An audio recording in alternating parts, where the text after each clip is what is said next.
Sí, prueba a ver si puedes. Sí, se ve, a ver. Está cargando. ¿Va? Para que está cargando. Sí, claro. ¿Se ve bien? Sí, perfecto. Perfecto, lo dejo ahí. Muy bien. Vale. Listo. Bueno, yo soy Sergio Roldán, de la Experimental de Santiago.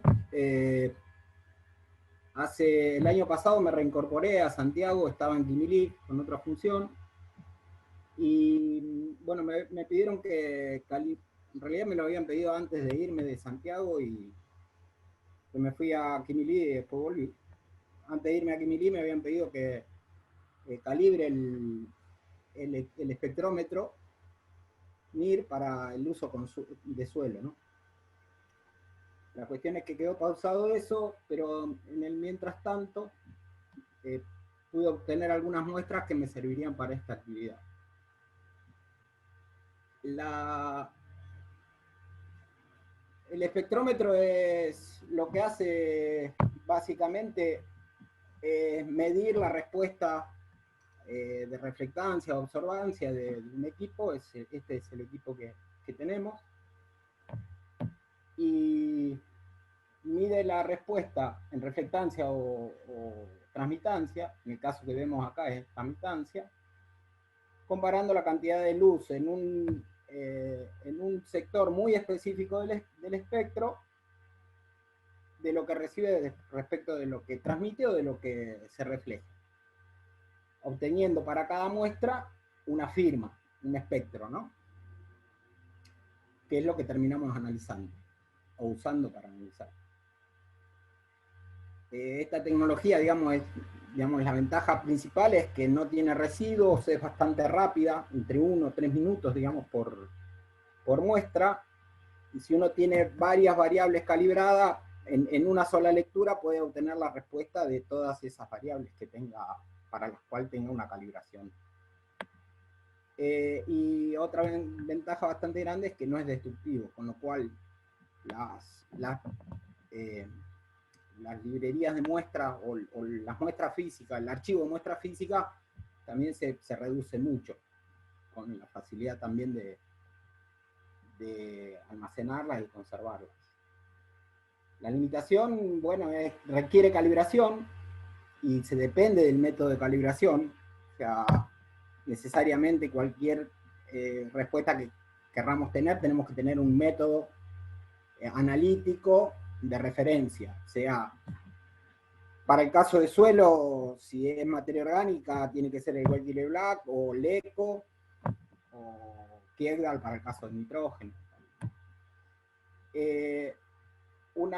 Otra desventaja es que los materiales complejos, como el suelo, y está bastante reportado, pueden tener respuestas que son imprevistas, o sea, que pueden dar datos que están del valor fuera de la nube de calibración.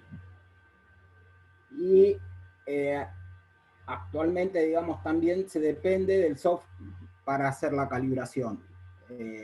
Y ese es un propietario que tiene sus formas de hacer y no se puede cambiar demasiado ni acceder demasiado a ese modo de trabajo o a implementar nuevos métodos de trabajo.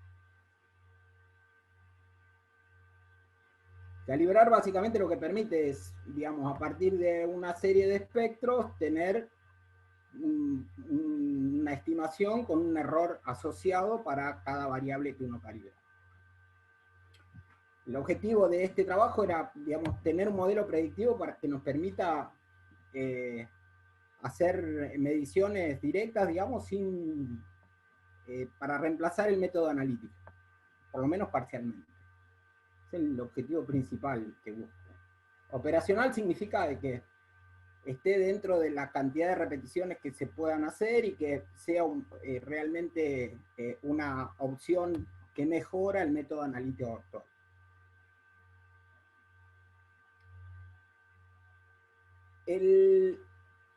Para el proceso de calibración, creo que más o menos es para cualquier material, es definir la población y la muestra con la que se trabaja, las variables de respuesta, y los parámetros de escaneo. Eso tiene que ser bastante concreto, digamos, para que después puedan ser reproducibles. Después, para cada calibración hay que definir los tratamientos espectrales. Esto es, hay diversos mecanismos, filtros y tratamientos que se le pueden hacer al espectro para resaltar o magnificar las propiedades del espectro que están en relación con la variable de respuesta, ¿no? El tercer paso es partir el conjunto de datos. Vamos a tener que usar un conjunto para calibrar y entrenar el modelo y dejar otra parte del conjunto de muestras que tenemos para validarlo, para que sea realmente independiente la validación respecto de el conjunto de muestras con el que entrenamos el modelo. La aplicación de algún algoritmo de aprendizaje, para el caso, les voy a mostrar, yo aplico regresión de componentes principales y PLSR.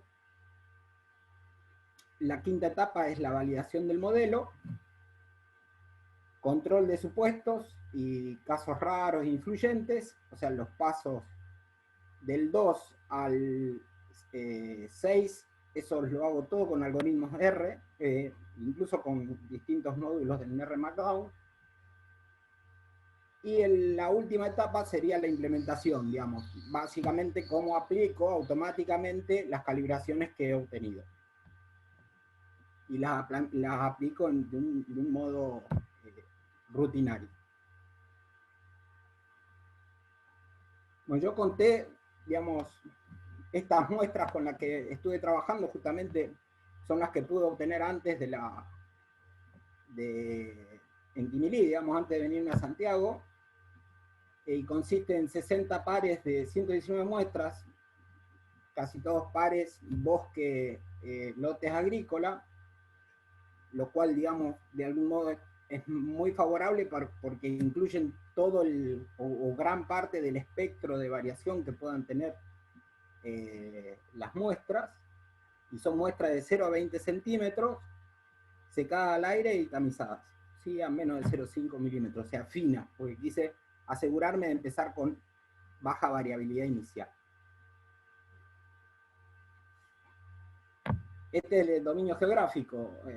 Básicamente para este modelo tengo una distribución relativamente acotada, ¿no? Para esta primera versión, que son del este de Santiago.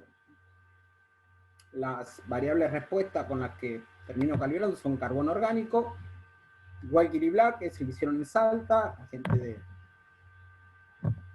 de Cáceres, Raúl Cáceres, era el coordinador del proyecto que coordinaba el levantamiento de estas muestras, y bueno, con Gesdal el nitrógeno total. Bueno, es la característica del espectrómetro, haciendo 7 lecturas por cada empaquetado. Esa es una definición son 7 réplicas, digamos, de cada espectro. Y a cada modelo lo termino evaluando con estos parámetros. Pero el parámetro más importante, y según las recomendaciones de gente que estuvo trabajando, de León Maurel, Elvira de Brasil, ellos recomiendan mucho, como son modelos que terminan siendo predictivos, hay que prestar mucha atención a que tengan bajo sesgo, y ellos recomiendan incluso calcular, digamos, el número de réplicas necesarias para hacer para el método analítico, ¿no? Que necesitaríamos.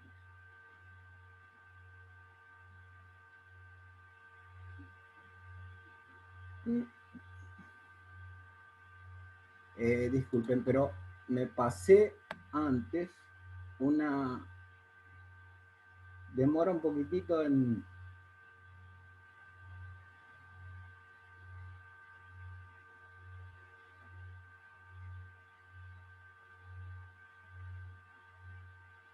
Nada. Después cualquier cosa lo retomamos. Me está demorando en pasar la filmina. ¿Cuál es el problema que te pasó? No, me está demorando en pasar de una filmina a otra. Ah, está bien. Ah, bien, acá quería llegar. Un poco todavía, disculpe, volviendo a cada calibración, lo que necesita como entrada es un vector de valores analíticos, que es la variable respuesta, el método de aprendizaje que aplico, PCR o PLSR, el modelo espectral, o sea, el espectro ya tratado, filtrado, y con distintas posibilidades, y un vector que me separa las muestras que son de entrenamiento y de validación para cada calibración, ¿no? Porque justamente cada set puedo aplicar cada tipo de criterios para la librería que estoy aplicando, que es la Prospect R, da diversas alternativas para distintos criterios para separar las muestras en validación y entrenamiento, teniendo en cuenta las características de los espectros, ¿no? Entonces, la calibración en sí toma por un lado los espectros, el vector de analíticos, y el set de entrenamiento y validación, que es obtenido en función también del espectro, del tratamiento espectral que hago, ¿no? Entonces, volviendo, lo que termina generándose es, otra vez se me retarda mucho el paso de una filmina a otra. No importa. Bueno, básicamente, o sea, tengo dos posibilidades de método de entrenamiento, seis o siete métodos de partición de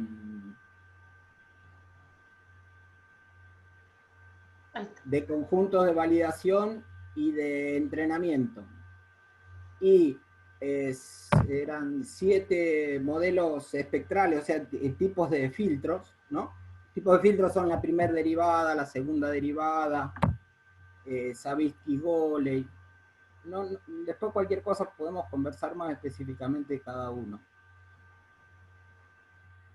Lo que pasa en definitiva es que termino teniendo unos 80 o 100, depende de las combinaciones que uso, modelos distintos, o sea, calibraciones distintas, con distintos, por supuesto, parámetros de evaluación, ¿no? Yo a todas esas calibraciones las ordeno en función del número de réplicas que necesitaría para equiparar el error analítico, y en segunda instancia con el error cuadrado de estimación de la predicción corregido por el sesgo. Entonces aquí tenemos 7 tratamientos de señal, 6 criterios de partición y 2 algoritmos de aprendizaje, me dan 84 modelos de calibración, candidatos le llamo yo. A esos 84 candidatos los ordeno en forma creciente por el número de réplicas y por el cuadrado medio del error de estimación de la predicción, ¿no? Que era lo que les mostraba antes. A los 5 mejores candidatos de calibración, en una segunda instancia, en otro módulo, evalúo la linealidad, o sea, con un gráfico de residuos y residuos versus estimado, normalidad de residuos, o sea, histograma, prueba de Shapiro, prueba de Harke-Vera y de cada cuadrado, que son del tercer y cuarto momento, o sea, la forma de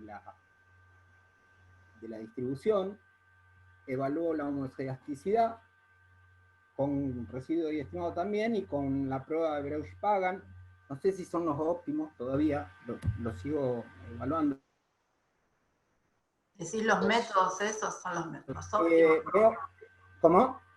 Vos estás preguntando si esos métodos que usás son los óptimos o los modelos. No, me lo pregunto, digamos. O sea, estoy preguntando. Sí, puede ser que haya mejores métodos.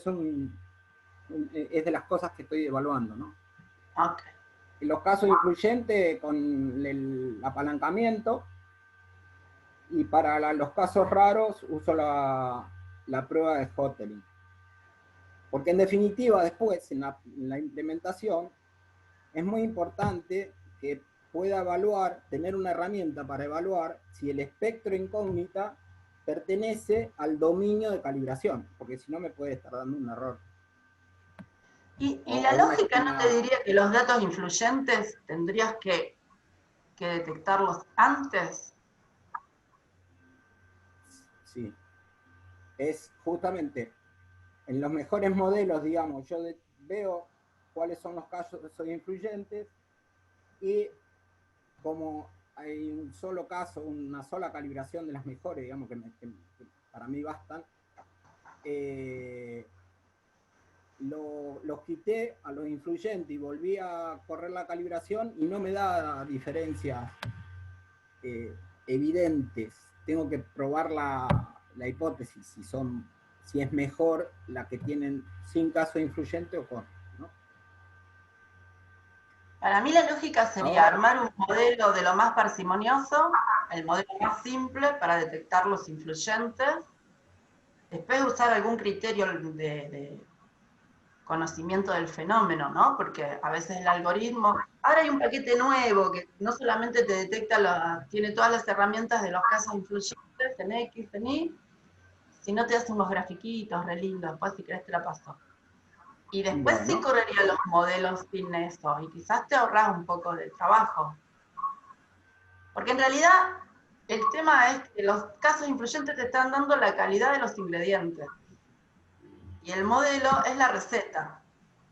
Entonces vos cuando evaluás, estos criterios que tenés, son criterios para evaluar la receta. Pero si tus ingredientes eran malos, yo primero trataría de trabajar con los datos, no sé, me suena como que te ahorrarías quizás tantos problemas de datos, ¿no? Si yo terminé haciendo tantas calibraciones, o sea, haciendo todas y después evaluándolas, porque me daba mucha interacción entre el método de testeo que utilizaba, el método de partición de conjuntos que utilizaba, con los filtros, con los tipos de filtros. Entonces me complicaba mucho, o sea, trabajar manualmente, ir evaluando manualmente cada uno era muy difícil. Entonces, digamos, por lo menos de lo que dice la bibliografía, los modelos que tienen buen RMZ corregido, que tienen bajo sesgo, son aquellos, digamos, son los mejores independientemente después de los cálculos posteriores, digamos, como es el intervalo de confianza del modelo, ¿no? Entonces yo evalúo todos y a los mejores le hago estas comprobaciones. Acá ahí creo que ven ahora el reporte en HTML de todas las pruebas y la significancia, ¿no? Sí. Para carbono, tengo un solo modelo de los 5 mejores, un solo modelo que digamos, me da todas las pruebas favorables, y en nitrógeno 2 modelos. Entonces, o sea, esas son las pruebas estadísticas, y después hice las pruebas gráficas para los 10 modelos, ¿no? Esto, bueno, habría que verlo uno por uno. Pero con las evaluaciones gráficas y los test estadísticos, me quedo con, en definitiva, 2 modelos, uno para carbono y otro para nitrógeno. Y los casos el caso del modelo, A ver, ¿quieren ver alguno en particular? Bueno, Y otra cosa que yo vi al principio de todo, cuando vos haces el registro, lo haces sobre caminos ¿el registro de qué? de los datos, el muestreo. Sí. O sea, sobre, ¿puedes decir geográficamente? Sí, el primer mapita que vos mostraste, donde Sí. mostrabas donde parecía, ¿no? Por eso es una pregunta lo mío. Parecía como que el muestreo no era un muestreo aleatorio. No, no es un muestreo aleatorio, un muestreo, digamos, yo lo que hago es pedirle estas muestras al programa ese de referencia para tener una porción de muestra física para poder escanear. Y mandamos las muestras. O sea, a mí, digamos, no tuve que analizar muestras, digamos, ya me compartieron los datos de los analíticos. Y el esquema de muestreo era el que hacían ellos, digamos. Cada 5 kilómetros se busca un lugar que tenga bosque cerca o cortina y lote agrícola, se va al centro del lote agrícola, se muestreaba y a la cortina de referencia se muestreaba. Ese es el esquema de muestreo de 0 a 20. A los fines, digamos, de estimar materia orgánica, me parecía, digamos, que mantenía los extremos, por lo menos de uso, que es el principal factor de variación de la materia orgánica. Y después, bueno, y tienen el rango, digamos, de variación, y es cierto, digamos, son muestras que por abarcar amplio rango, no es un muestreo sistemático y con tener que entrar 20 o 30 kilómetros y buscar un lote que está en el medio tal vez de propiedades de 30.000 hectáreas, que es bastante común acá, con los problemas de acceso y todas estas cosas. Entonces, el mecanismo de muestreo es el que está. Me parecía que era interesante para empezar, o que podía dar para empezar una calibración. Un método. O sea, básicamente yo lo que hago es, en sí lo que hago es analizar muchas formas de calibración. O sea, todo el código me sirve para agregar nuevas muestras, ¿no? De hecho, las estoy esperando. Y probar muchas calibraciones, tener un criterio, digamos, con qué evaluarlas a nivel de grupos de calibraciones y después a cada calibración buscar los mejores modelos posibles. Y eso me da, esto lo que estoy mostrando es el resultado, la salida de la evaluación de estas pocas evaluaciones mejores, en este caso las 5 mejores. En este caso es la que tengo los dos casos, no, en esta no, disculpen.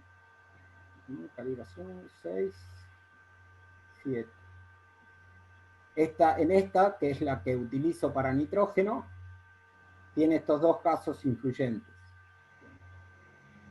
Y que incluso son aparentemente raros, digamos. Ahora, cuando yo los saco de la calibración, no veo que me genere diferencia todavía. O sea, yo para terminar de evaluar esto tengo que hacer una evaluación externa, o sea, hacer nuevos muestreos, compararlo con el funcionamiento de la calibración a nivel producción. Bien. Esto quería mostrarle. Bueno, esto era la salida anterior de todos los modelos y el comportamiento de cada uno. Ahora voy a volver. Espero que me deje. A ver, les voy a volver a la presentación. Con estos modelos elegidos, hago un nuevo proceso, o sea, ya un procedimiento, ya hago un nuevo mecanismo para implementarlos automáticamente, que es lo que llamo la implementación.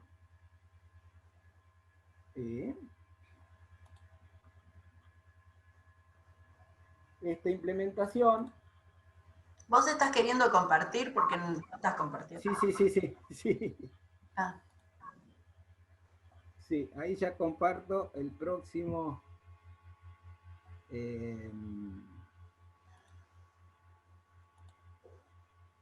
Permítanme.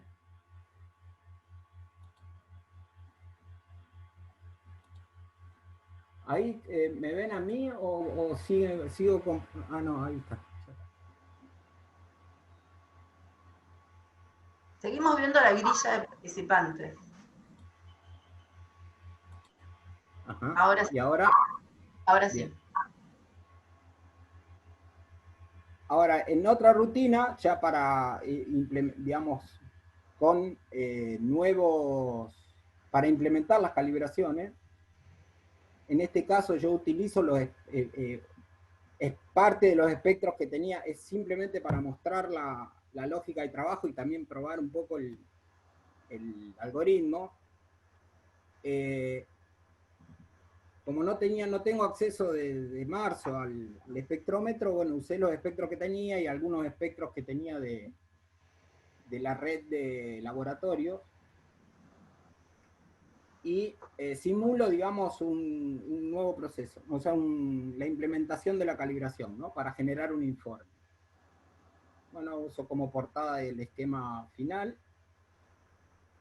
Básicamente este informe lo que necesita es tener un directorio con un archivo en donde está la salida de los espectros del espectrómetro, que es un archivo que uno lo puede sacar como archivo separado por coma, y una serie de definiciones propias de la rutina.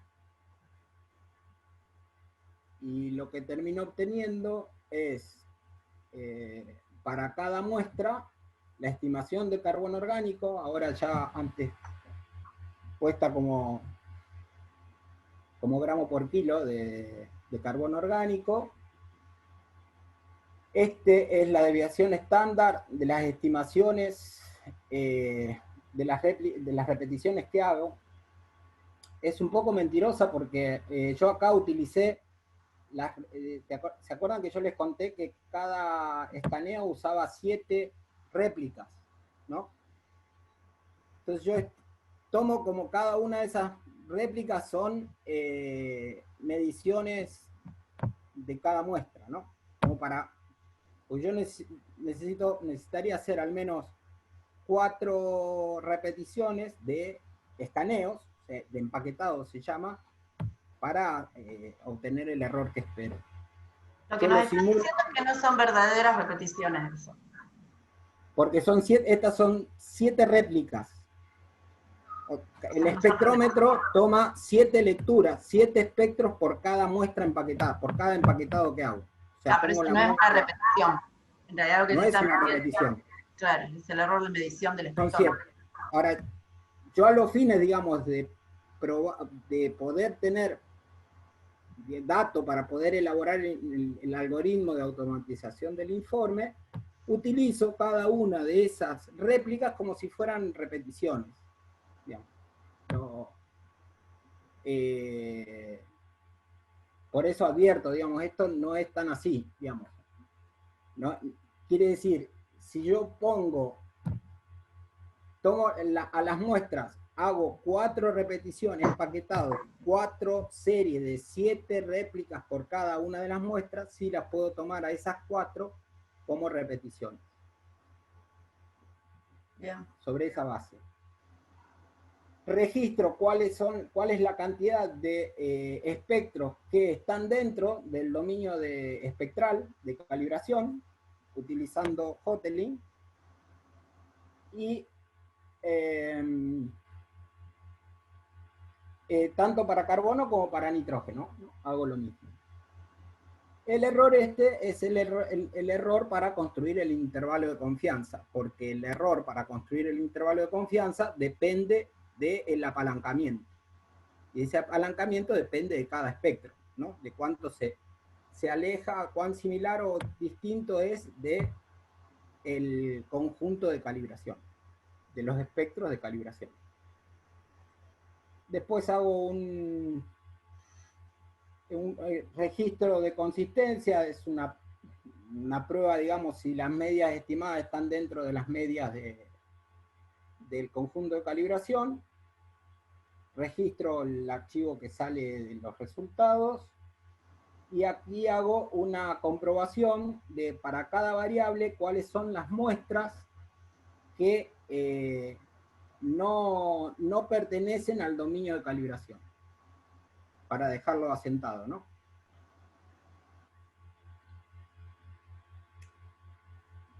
Por último, hago un esquema de, bueno, donde ordeno las muestras, digamos, por cada variable y su rango y su intervalo de confianza de la estimación, y muestro las pruebas para cada variable, cada muestra en donde se sitúa en relación a los conjuntos de validación y de entrenamiento. Eso que es un gráfico de componentes principales. Claro, pero de las componentes de la T de Hotelling, ¿no? Ah, ok. De la primera y segunda componente de Hotelling. Y haces un lindo amasado a tus datos. No tanto. ¿Por qué amasado? Voy a decir por la... No, por los procesos que haces con los datos. Está bueno. Era como un halago, ¿no? No, yo trato de no, justamente estoy buscando la manera de no hacerlos confesar a los datos. Claro. De que confiesen por su propio Que digan lo que medio, quieran. digamos. ¿Eh? Que digan lo que quieran. Claro, exactamente.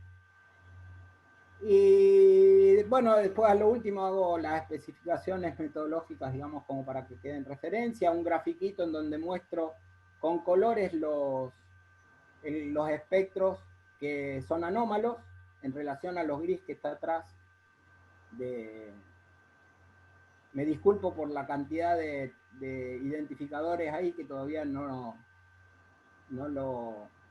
lo puedo sacar de ahí. Y pone bastante confuso los identificadores de la muestra. Pero así de lejos parece una textura, porque está chiquitito. Claro, sí, eso tengo que sacar los identificadores, ponerlos como una leyenda aparte. Y bueno, nada, después quedan todas las especificaciones de cada parte, digamos. Así es como calculo el intervalo de confianza, eso según los autores que le mostraba, y las referencias, ¿no? Las referencias de las librerías. Quiero, digamos, este es un archivo PDF obtenido a partir del procesamiento de un R Markdown, ¿no? O sea, es simplemente este procesamiento, lo que tiene de entrada es un directorio en donde hay un archivo Excel con los datos del registro de la rutina y un archivo de salida de los espectros, nada más, y se corre, o sea, no interviene, la idea es no intervenir nada más, ¿no? Bueno, con las referencias, y esto sería el mecanismo de implementación. Ahora vuelvo a la presentación de antes para terminarla. Ya me queda poquito.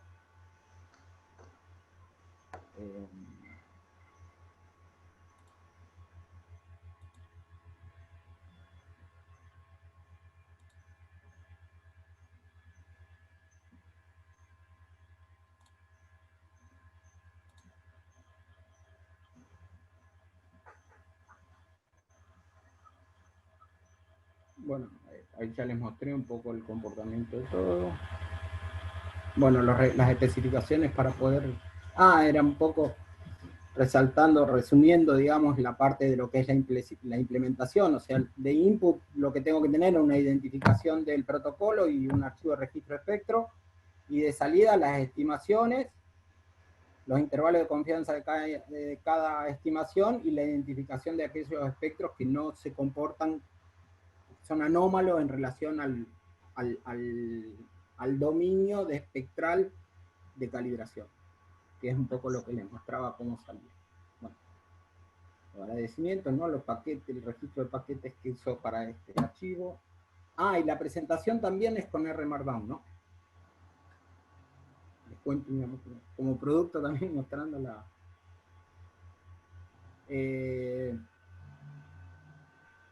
bueno, nada, estas son las referencias. Y eso es un poco lo que les quería mostrar. ¿Cómo sigo? Estoy muy dependiendo, yo estoy aislado porque soy de riesgo, por la edad, pero no, por otras cosas también. Y el tema es que estoy limitado para poder incorporar nuevas muestras. O sea, si bien 120 muestras no está mal, pero sí pienso incorporar con el Programa Nacional de Muestreo. Gaitán ya me prometió, digamos, de incorporar, de que me podría facilitar muestras para ampliar el dominio de calibración, y la idea es usar el mismo algoritmo, la misma lógica. Y también estoy dependiendo de poder muestrear también para hacer calibraciones locales, ¿no? O sea, yo en principal empecé a trabajar con esto porque mi idea es trabajar con variación espacial de materia orgánica, entonces, con geoestadística.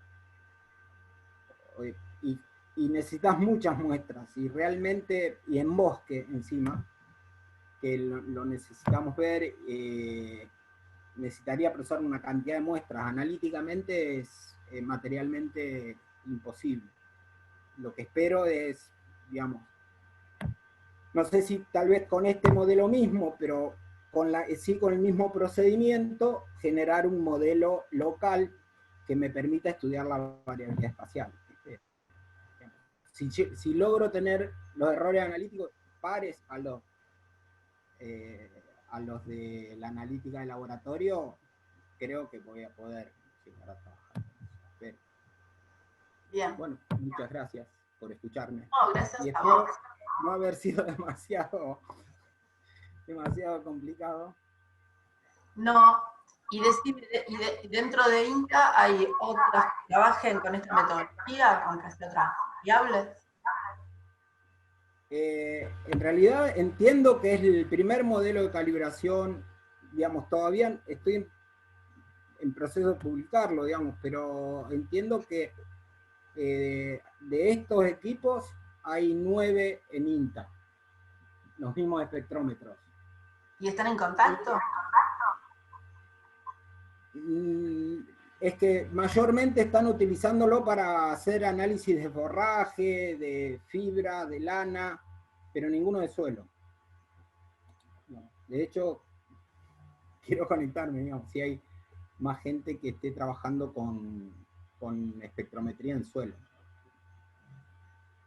Bueno, ahí ya tiramos la idea del universo. A ver qué nos... ¿Cómo? Se hace eco, ¿no? Tiramos la idea del universo, a ver qué te contesta. Se corta. Digo que tiramos tu idea al universo, a ver quién te contesta. Bien. Yo tendría cuidado con estos desvíos de esos intervalos de confianza. Sí. Porque en realidad no están mal. Están midiendo otra cosa. Ahí te están midiendo la variabilidad de la metodología del aparato. ¿No? En eso, o sea, ¿por qué no? A ver, Entonces, verdaderas estimación es la fuente de variabilidad. O sea, no es que no están midiendo nada, sí están midiendo otra cosa. O sea, si yo peso muchas veces lo mismo, o yo voy todos los días y me peso en la balanza, no están midiendo la variabilidad de mi peso, están midiendo la variabilidad que tiene la balanza para registrar ese valor. O sea, no es que está mal, es otra fuente de variabilidad. Entonces, si vos construís los intervalos de confianza con eso, tendrías que tener cuidado. Es que un intervalo digamos, ese intervalo de confianza es para la estimación del modelo para esa muestra. Digamos. Pero si vos no tenés repeticiones, no podés medir variabilidad. Es que, digamos, la idea es que las repeticiones sean de empaquetado en una muestra en paquetes, pensándolo en el número 7, que dice, digamos, sería como haber puesto, digamos, no es porque no tengo los espectros resultantes de eso, los espectros medios resultantes. Hola. Sí, sí, te ¿Escuchan? escuchamos, sí, sí. Pero con ese algoritmo va a dar la posibilidad de que si yo hago 4 empaquetados de muestras, los escaneo, ¿no? Y saco el espectro medio de esas, de 7 réplicas que obtiene cada escaneo, voy a tener 4 espectros medios, ¿no? Y van a ser 4 repeticiones, porque son 4 repeticiones para esa muestra. No estoy hablando de repeticiones. Mi intervalo de confianza es para la estimación del contenido de carbono orgánico o de nitrógeno para esa muestra. ¿Me explico? Sí, pero ¿y por qué una muestra variaría? Si es un valor. Tendrías que tenerla repetida. Quizás yo no estoy entendiendo la metodología, por eso te digo, ten cuidado y pensá qué es lo que está midiendo esa variación. Ajá. Nada más que, por ahí yo no estoy entendiendo bien la metodología, después si querés lo hablamos en privado. Sí, de hecho, sí. ¿No? Y después otra cosa que siempre, por ejemplo, dicen, tengo muchos datos, tengo pocos datos. Eso es relativo, ¿no? Porque muchos datos, pocos datos, depende de la variabilidad que tenga la variable respuesta, ¿no? Mi abuela siempre decía, claro, para muestras basta un botón, pero porque ella pensaba que todos eran iguales. Pero si no son todos iguales, con un botón no alcanza.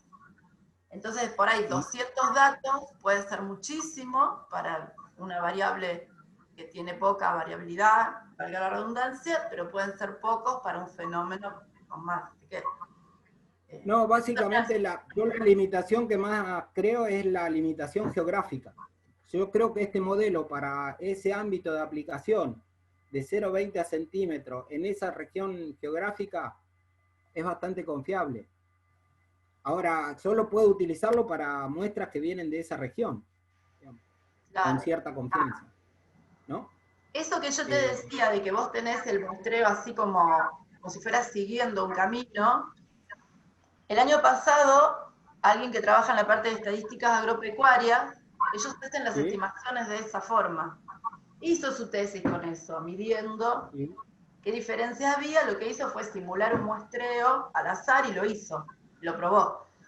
Y la diferencia importante se daba en aquellas cosas que se dan con poca frecuencia. Está bien, el tipo medía tipos de cultivos, ¿no? Entonces aquellos cultivos que eran poco representativos, o sea que había pocos productores que lo hacían, el hacer este tipo de muestreo que no es aleatorio producía sesgos importantes. No sé cómo podés llevar esto a esto, ¿no?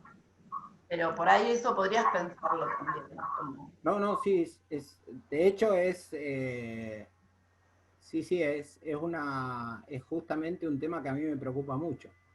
Pero claro, un poco lo que pensaba es que, digamos, si bien ese muestreo que sigue camino y busca, digamos, podría llegar a tener un sesgo, se me ocurría que, digamos, no elige, ese mecanismo no elige particularmente determinados materiales o descarta, digamos, del muestreo materiales que son raros. O sea, son los que hay en la zona. O sea, dentro de la zona esa es lo que hay. Lo que pasa es que eso seguramente tiene una distribución espacial, que vos no podés estimar porque necesitas más datos. Entonces, si vos tomás los registros en individuos cercanos, no solamente van a estar sesgados, no van a ser independientes, pero hay que saber cómo es la naturaleza de la variable. Yo te tiro como grandes cosas que te sirven después para ver si tus resultados son raros. Bueno, ¿por qué lado puedo investigarlo? ¿Qué me puede llegar a estar pasando? Por ahí no afectan, por ahí son independientes, por ahí está bien. Pero como son cositas que se salen de lo que sería el ideal de un muestreo. De hecho, hay gente que aplica más o menos, o sea, calibra modelos aplicando ya algoritmos de agrupamiento geográfico, ¿no? Ahora, si yo quiero, digamos, con las muestras que tengo para aplicar algoritmos de agrupamiento geográfico, me parece que bajaba muchísimo los grados de libertad, ¿no? Se me ocurría. Yo traté de aplicar los modelos más parsimoniosos posible. De hecho, digamos, hay gente que aplica 3 o 4 filtros a los espectros. Tipos de filtros, ¿no? Entonces se me hace que hay mucho más posibilidades de sobreajustar el modelo. Aplico un solo tipo de filtros con parámetros que son muy conservadores, y bueno, por lo menos con esto me falta la etapa final, como te digo, para realmente comprobar qué capacidad predictiva y con qué seguridad puede ser utilizado. Pero bueno. Falta que levanten la cuarentena. ¿Cómo? Que levanten la cuarentena. Sí, entre otras cosas. Y después que haya plata para salir. Pero eso creo que se podría arreglar. Si podría llegar a dar como servicio a tercero esto, creo que me podría dar algo de respiro. Al menos para ir a muestrear a la zona del Quimilí. Bueno, no sé si alguien tiene alguna pregunta, alguna duda, y ya saben que está el contacto de Sergio, si alguien está haciendo algo parecido.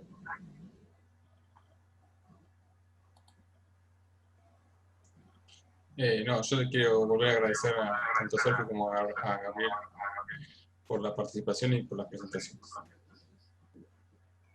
Acá hay una pregunta en el chat, dice, para trabajar con espectroscopía hay que tratar que las muestras abarquen todo el rango de variabilidad posible para ese parámetro, es decir, histogramas de los valores del parámetro. No deberías tener formas de campana de Gauss.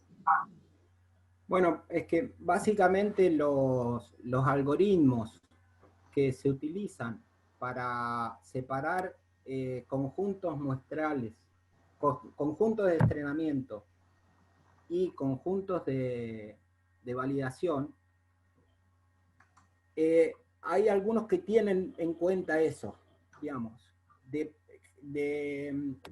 utilizar para el entrenamiento muestras que abarquen lo más uniformemente posible todo el espectro de variación. De hecho, Kenan Stone es uno de esos algoritmos. Los de Camins, los de... ¿Cómo se llama Camins? ¿Cómo es que se llama el procedimiento? Medias móviles. Agrupamiento. ¿Cómo? ¿Por medias móviles decís? El MZA. Ah, está bien. ¿Eso? Sí. Management Zone Analysis. No. Camins. No es ese. Camins. Ah, sí. Camins. Sí, ese. Cluster, tal vez. Ellos buscan, digamos, tenés una de las variantes que utilizo es buscando el centro, otra de las variantes que utilizo es los casos que están más alejados de la media de cada grupo. Digamos, básicamente una de las ventajas que yo veo en este procedimiento, o sea, básicamente en la librería Prospect R, que te da la posibilidad de aplicar estos distintos algoritmos, que justamente, digamos, es muy delicada la selección de las muestras de validación, de entrenamiento, digamos, y te da estas distintas posibilidades. Es justamente lo que buscan, ¿no? Es elegir muestras que te representen lo mejor posible toda la variabilidad que tienes. Reitero que a eso lo hago respecto del espectro solamente. También hay criterios que no los apliqué todavía. Hay criterios que también utilizan los analíticos, ¿no? Las variables analíticas, como criterio para seleccionar cuáles son las variables, las muestras a utilizar para el entrenamiento. Pero, por lo menos, la gente que está trabajando con suelos, en suelos particularmente, la implementación del NIR hace bastante tiempo que se hace y es una de las más complicadas, digamos, por lo heterogéneo del material. Y por lo Disculpame que te interrumpa. complejo. Tenemos el Zoom va a funcionar hasta las 16. Por las dudas Bien. te aviso. No sé cómo funciona el sistema, si hay alguien más que lo use y se corta. Pero estamos dentro del tiempo. Bueno, igual agradezco, reitero mi agradecimiento a todos, a la plataforma. Me parece que es una muy buena iniciativa y que hay que apoyar. Bueno, y después ya saben, los que trabajan en temas similares se pueden contactar. Estaría bueno que compartan cosas. No sé si alguien más escribió algo en el chat. Con el tiempo espero transformarlo en una librería de R, en un paquete, digamos. Estaría buenísimo. Mira, Darío Montalbán dice, en Catamarca están trabajando con fibra. No sé si sos viejo. Sí, de hecho me contacté con Darío Montalbán. De Catamarca, que trabaja con fibra de lana, sí. Sí. Y no me puedo acordar el nombre, pero no es Darío. Es su compañero seguramente. Bueno, deben ser del grupo. Emiliano, me parece. O Sebastián. Me estoy poniendo viejo y me olvido de los nombres. Vos le tenés que echar la culpa a la cuarentena. Todo nos pasa por la cuarentena. Ignacio Moreno, ahí está, Ignacio. Morena, perdóname, Ignacio. No mencionaba porque no me acordaba tu nombre. Así que bueno. Ya estoy pisando los 50, así que... Bueno, yo les agradezco a todos la participación. Entiendo que muchos ya han tenido otras ocupaciones. Vamos a tratar de subir, en principio, esto lo vamos a subir a la plataforma al sitio colaborativo de INTA Joven. Y esperemos pronto tener desde Procadis, nosotros ya coordinamos con ellos, que es lo que queríamos, y bueno, como para tener después una comunicación más fluida. Pero de cualquier forma, si ustedes tienen inquietudes o tienen preguntas o consultas, me pueden escribir. Yo sigo teniendo la dirección de INTA, si me buscan, bocateresa.inta.gov.ar, así que me pueden escribir ahí. O si no, a tereboca@gmail.com. Cualquiera de los dos correos los sigo viendo. Bueno, los que necesiten código también, ¿no? Con estas cosas, por supuesto. Ya te vamos a pedir que armes una cosita. Sí. Buenísimo. Sí. Bueno, no sé si alguien más quiere decir algo, si no ya estamos terminando.